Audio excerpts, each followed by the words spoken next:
Hello class fifth, good afternoon. Hindi पाठन class में आप सभी बच्चों का स्वागत है। और इस हिंदी पाठन क्लास में यानी हिंदी क्लास में आज आप पढ़ेंगे विशेषण। ठीक है, पूर्व के वीडियो में भी आपने सर्वनाम, संज्ञा, क्रिया जो भी आपके पाठ्यक्रम में दिया हुआ था शीर्षक, उसको आपको वीडियो के माध्यम से आपको पढ़ा दिया गया है, इसको इससे अध्ययन करा दिया गया है। और आज का जो पाठन का क्लास है, हमारे जो पढ़ने का जो क्लास है हिंदी में सेकंड में, वो है विशेषण का। टॉपिक क्या है? विशेषण है। तो आज विशेषण के विषय में इस वीडियो के माध्यम से आप पढ़ेंगे। सबसे पहले हम प्रारंभ करते हैं कि विशेषण की परिभाषा क्या होती है। तो विशेषण क्या होता है कि जो संज्ञा सर्वनाम की विशेषता बतलाते हैं उन्हें हम क्या कहते हैं? विशेषण कहते हैं। प्रायः आप लोगों ने ये समझा और जाना भी होगा, पूर्व की कक्षाओं में या पूर्व के शिक्षण श्रेणियों में जो भी आपको विशेषण विषय में पढ़ाया था उसके विषय में आप लोग जानकारी आपको प्राप्त हुई होगी कि विशेषण हर व्यक्ति के अंदर कोई ना कोई विशेषण अवश्य होता है, विशेषताएं अवश्य होती हैं, चाहे वो नकारात्मक में हो और चाहे वो सकारात्मक में हो, चाहे वो धनात्मक में हो चाहे वो ऋणात्मक में हो। ठीक है, यानी कि चाहे वो अच्छाई में हो और चाहे वो बुराई में हो, तो कोई ना कोई विशेषताएं अवश्य उसके ही मूल रूप में व्याप्त रहती हैं, प्रवृत्त रूप में व्याप्त रहती है। और वह जो उसके मूल रूप में पूर्ण रूप से रहता है, मूल रूप से वही उसकी विशेषताएं होती है। कोई न कोई विशेषता अवश्य ही व्यक्ति के अंदर या किसी जीव के अंदर या किसी पदार्थ के अंदर अवश्य ही होता है। सारे प्रकृति पदार्थ की जो भी संरचना है, जो भी सृष्टि का जो नियम है, वो सृष्टि में जितने भी जीव जंतु या फिर प्राणीवाचक संज्ञा या प्राणीवाचक सर्वनाम या फिर जो जीव को धारण करते हैं, जो प्राण को धारण करते हैं, जीव जंतु या व्यक्ति मानव, किसी में भी कोई ना कोई विशेषताएं अवश्य ही होती है। ये अवश्यम भावी है कि हर व्यक्ति में, हर जीव में, हर पदार्थ में कोई ना कोई विशेषण अवश्य पाए जाते हैं। तो विशेषण वही होता है जो संज्ञा सर्वनाम की विशेषता बतला देता है, वे सब विशेषण कहलाने लगते हैं। जैसे राम लंबा है, तो इसमें क्या है? राम तो क्या हो गया? एक संज्ञा हो गया, व्यक्ति हो गया, और उसकी लंबाई क्या? उसकी विशेषता है। ठीक है, राम पढ़ता है या राम पढ़ने में चतुर है, तो चतुर क्या हो गया? उसकी विशेषता हो गई। ठीक है, मोहन बहुत बोलता है, तो इसमें क्या हो गई? बोलना क्या हो गई? उसकी विशेषता हो गई, बहुत बोलता है। ठीक है, तो इस प्रकार से क्रिया प्रतिक्रिया में जिस प्रकार के हम विशेषण का अनुभव करते हैं, वहां पर उसकी क्या होती? विशेषता होती है। और उसी प्रक्रिया को प्रायः क्या कहते हैं? विशेषण कहते हैं। और विशेषण के अपने अपने भेद होते हैं और उनके अपने अपने नियम होते हैं। तो प्रमुखता से हम देखते हैं, अध्ययन करते हैं, पढ़ते हैं, तो हमें ये प्राप्त होता है या जानकारी प्राप्त होती है कि विशेषण कितने प्रकार के होते हैं? 4 प्रकार के प्रमुख रूप से होते हैं।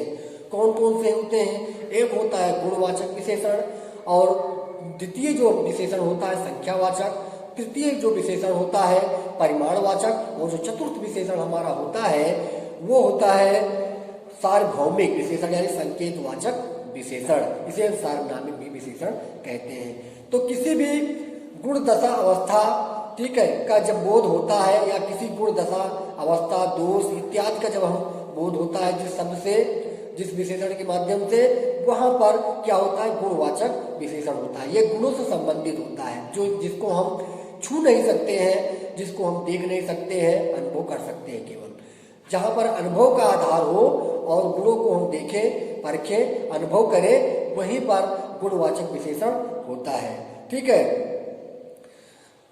फिर अब इसमें आकार, लंबाई, रंग, स्वभाव, दोष, कोई भी गुण हो अवगुण हो, इन सब के अंतर्गत इस विशेषण के अंतर्गत आते हैं। ठीक है, अब इन विशेषणों के भी अनेक भेद होते हैं। जैसे गुणवाचक विशेषण में गुण बोधक विशेषण अलग होता है, दोष बोधक विशेषण अलग होता है, रंग बोधक विशेषण अलग होता है, स्वाद विशेषण अलग होता है, काल बोधक विशेषण अलग होता है, स्थान बोधक विशेषण अलग होता है, आकार बोधक विशेषण अलग होता है, दशा बोधक विशेषण अलग होता है इत्यादि। इसी प्रकार के अन्य विशेषण में गुणवाचक विशेषण और भी आते हैं। तो यहाँ पर जैसे मनोहर सच्चा आदमी है, तो यहाँ पर सच्चा क्या हो गया? उसका गुण हो गया, और जो सच्चा एक विशेषण होगा, तो यही पे क्या हो गया? ये गुणवाचक विशेषण हो गया। इसी प्रकार से वह अच्छा है, वह ईमानदार व्यक्ति है, राकेश चतुर व्यक्ति है, वह बहुत भला आदमी है, इस प्रकार के जिसके अंदर ये गुण समाहित है वो क्या हो जाता है, गुणवाचक विशेषण के अंतर्गत आ जाता है। उसी प्रकार दोष, दोष क्या होता है, जिसमें नकारात्मक प्रवृत्ति पाई जाती है, जो मानव जीवन में होना चाहिए लेकिन उसके विपरीत विलोम उसके अंदर आ जाता है, तब वहां पर वो भी गुणवाचक होता है, लेकिन वो दोष बोधक गुणवाचक विशेषण हो जाता है। जैसे वह झूठा व्यक्ति है, तो यहाँ पर झूठा क्या है, नकारात्मक प्रवृत्ति का है। सत्य अगर होता तो सही होता, गुण होता उसका, लेकिन ये नकारात्मक गुण है, ये दोष हो गया उसका, झूठ हमें नहीं बोलना चाहिए, तो झूठा होगा, झूठा उसका क्या होगा, विशेषण। तो दोष बोधक गुणवाचक विशेषण, वह बुरा है, ये भी बुरा क्या हो गया, ये भी दोष बोधक विशेषण है। ठीक है, कायर, आलसी, बदमाश, चोर, ये सब क्या है, ये दोष है व्यक्ति के, और दोष बोधक गुणवाचक विशेषण के अंतर्गत आ जाते हैं। उसी प्रकार रंग बोधक, लाल, काला, नीला, पीला, सफेद, गुलाबी, वह गुलाबी रंग का वस्तु है, वह लाल रंग की वस्तु है, वह चित्र लाल रंग से रंगा हुआ है, तो ये लाल क्या हो गई, ये लाल उसका विशेषण हो गया, तो ये रंग बोधक गुणवाचक विशेषण हो गया। स्वाद, मीठा, नमकीन, कड़वा, फीका, तीखा, ये सब जहाँ पर स्वाद वेदक, वह जो रसमलाई है बहुत मीठी है, वह चाय बहुत मीठी है, तो मीठी क्या हो गई, ये हो गया विशेषण उसका। ठीक है, तो चाय का विशेषण क्या हो गया, मीठा हो गया। तो इसी प्रकार से स्वाद बोधक हो जाता है, काल बोधक, नया, पुराना, नवीन, प्राचीन, आधुनिक, स्थान, पंजाबी, भारतीय, मैदानी, पहाड़ी, जिस स्थान जो होता है उसका वो विशेषण बन जाता है। पंजाब का रहने वाला पंजाबी, भारत का रहने वाला भारतीय, ठीक है, पहाड़ का रहने वाला पहाड़ी। तो इस प्रकार के विशेषण गुणवाचक विशेषण के अंतर्गत आते हैं। आप समझ गए होंगे गुणवाचक विशेषण क्या होता है। सेकेंडली हम अध्ययन करते हैं, पढ़ते हैं, तो ये होता है संख्यावाचक विशेषण। जो विशेषण शब्द किसी संज्ञा सर्वनाम की संख्या से संबंधित, किसी संज्ञा सर्वनाम की संख्या से संबंधित होता है जो विशेषण शब्द, वो होता है संख्यावाचक विशेषण।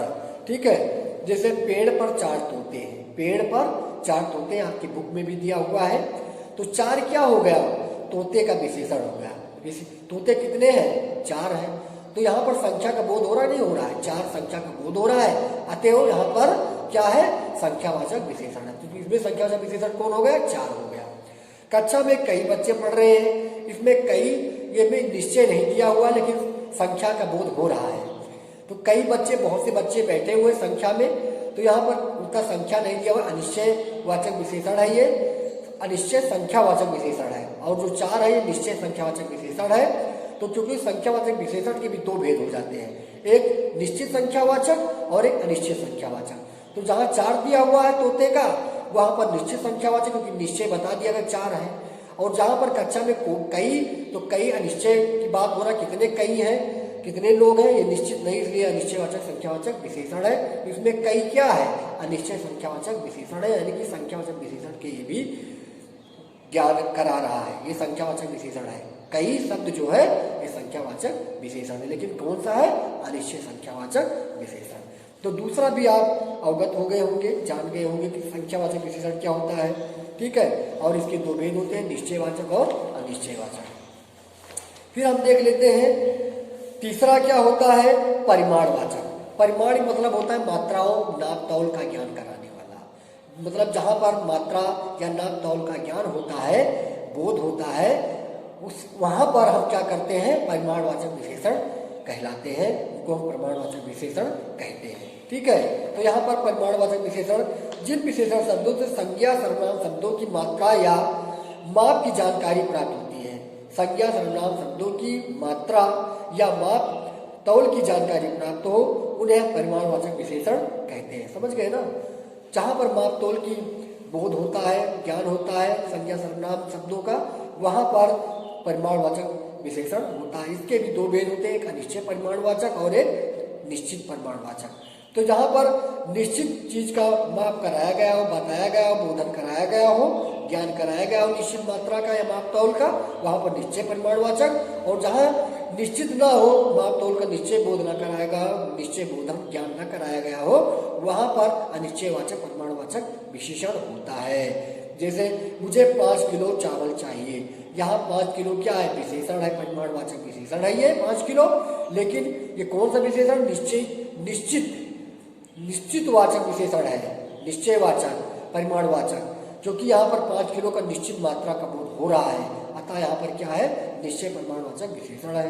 गोदाम में ढेर सारा गेहूं रखा है। अब यहाँ पर दूसरा जो ढेर सारा लिखा हुआ है इसमें निश्चय नहीं दिया है, कितना गेहूं है, 1 कुंटल है, 2 कुंटल है, 3 कुंटल है, 1 टन है, 4 टन है, 10 टन है, कितना, इसका निश्चित मात्रा का ज्ञान नहीं करवाया गया है। केवल बताया गया कि ढेर सारा ये अनिश्चय की ज्ञान हो रहा है, कितना नहीं का बोधन नहीं करवा रहा, बोध नहीं करवा रहा, ज्ञान नहीं करवाता। यहाँ पर क्या है, अनिश्चयवाचक परिमाणवाचक विशेषण है। और यहाँ पर विशेषण कौन सा है, ढेर सारा। ठीक है, तो ये तीसरा आपका हो गया। चौथा क्या है, संकेतवाचक विशेषण, जिसे हम सार्वभौमिक विशेषण भी कहते हैं। जो सर्वनाम शब्द संज्ञा के पहले आकर संज्ञा की विशेषता बताते हैं, जो सर्वनाम शब्द संज्ञा के पहले आकर के संज्ञा की विशेषता बतलाते हैं, वे सार्वभौमिक विशेषण या संकेतवाचक विशेषण कहलाते हैं। ठीक है, सार्वभौमिक विशेषण संज्ञा शब्दों की ओर संकेत करते हैं, इसलिए उन्हें संकेतवाचक विशेषण भी कहते हैं। आपकी बुक में भी दिया हुआ है, सार्वभौमिक विशेषण संज्ञा शब्दों की ओर संकेत करते हैं, संज्ञा शब्द की ओर संकेत करते हैं, इसलिए उन्हें संकेतवाचक विशेषण कहते हैं। जैसे वह आदमी चोर निकला, तो आदमी क्या है, जातवाचक संज्ञा हो गई, और वह क्या, सर्वनाम है। लेकिन जो वह लिखा है ये संज्ञा के पहले आया हुआ है आदमी के, और वह लिखा हुआ, इसलिए वह जो है ये विशेषण है, किसका, सार्वभौमिक विशेषण है। ठीक है, संकेतवाची विशेषण है वह। ठीक है, और आदमी इसमें संज्ञा की ओर ये क्या कर रहा है, संकेत कर रहा है। आदमी, वो आदमी क्या है, चोर है, चोर निकलने की ओर संकेत कर रहा है, और वह क्या, उसका विशेषण हो गया। यह घर मेरे भाई का है। अब घर क्या है, जातवाचक संज्ञा हो गई, और यह क्या है, यह सर्वनाम हो गया।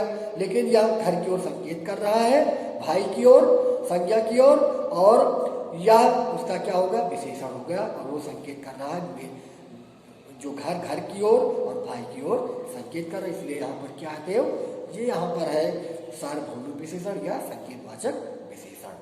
अब विशेषण के भी प्रतिमान हम बना सकते हैं, रूप कैसे हम बनाते हैं, संज्ञा से विशेषण कैसे बन जाता है। ठीक है, फिर सर्वनाम से विशेषण कैसे बन जाता है, इन सब बातों को भी इसमें थोड़ा बहुत दिया हुआ है।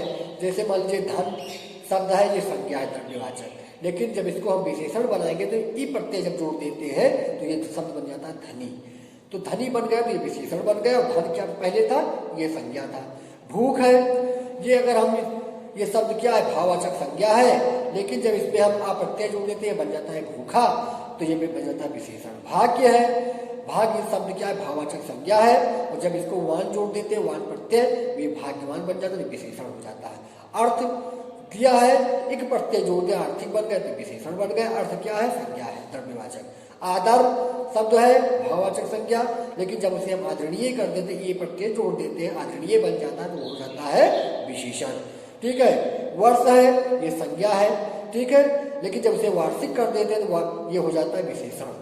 मामा है, जब इसको मामा हम कहते हैं तो संबंधवाची, ये संज्ञा के रूप में आता है, जातिवाचक, और जब इसे ममेरा कर देते हैं तो ये हो जाता है क्या, विशेषण। इसी प्रकार से तमाम ऐसे आपकी बुक में संज्ञा शब्द दिए हुए विशेषण बनाए गए हैं, इनको आप रीड कर सकते हैं, इनको पढ़ सकते हैं, और इनके विषय में और भी जानकारी प्राप्त कर सकते हैं। इस वीडियो के माध्यम से हमने आपको पढ़ाया विशेषण के भेद, विशेषण की परिभाषाएं, और भी विशेषण के जो बनाने के रूप है, इनके विषय में आपको जानकारी वीडियो में दी, और इसको आपको पढ़ाया, इसके विषय में अध्ययन करवाया।